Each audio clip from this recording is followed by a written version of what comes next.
You know, this is the first time in my life where everywhere I go, work, personal, you can say white people, you can say black people, you can say racism, you can say anti-racism, you can say white privilege, you can say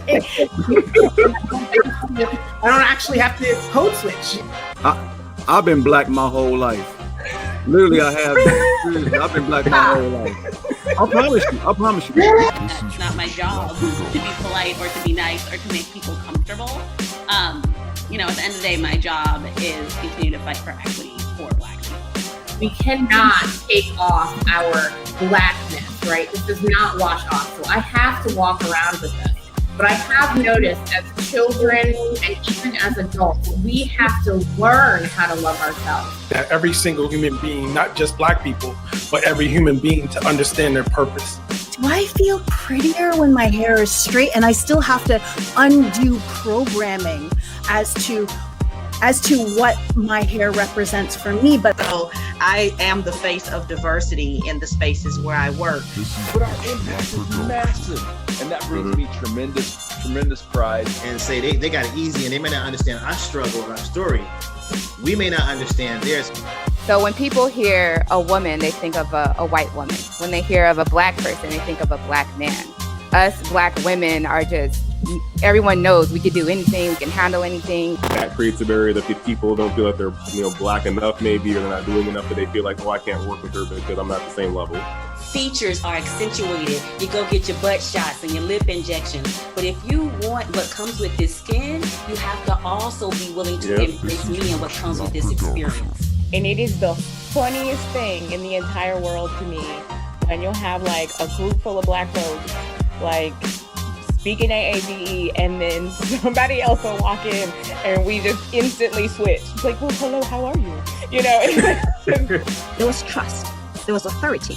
We had our own systems of education through storytelling, through other means, even a library, even books were written. We had a whole system all set up.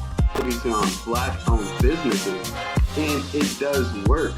That is a great niche for us because there's a lot of people that we can educate and that don't have the resources, and we can extend that to them.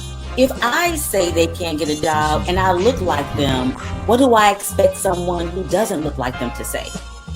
What, like I remember my grandma saying, girl, you got to credit because of that nappy head. If that's the message that we give, then what is someone that doesn't look like us going to give? That's what I'm trying to tell you, but they say black don't crack, so I just gotta thank my mom and thank Melanin, just like Daryl saying. To have the security that I have about loving who I am. I am Black.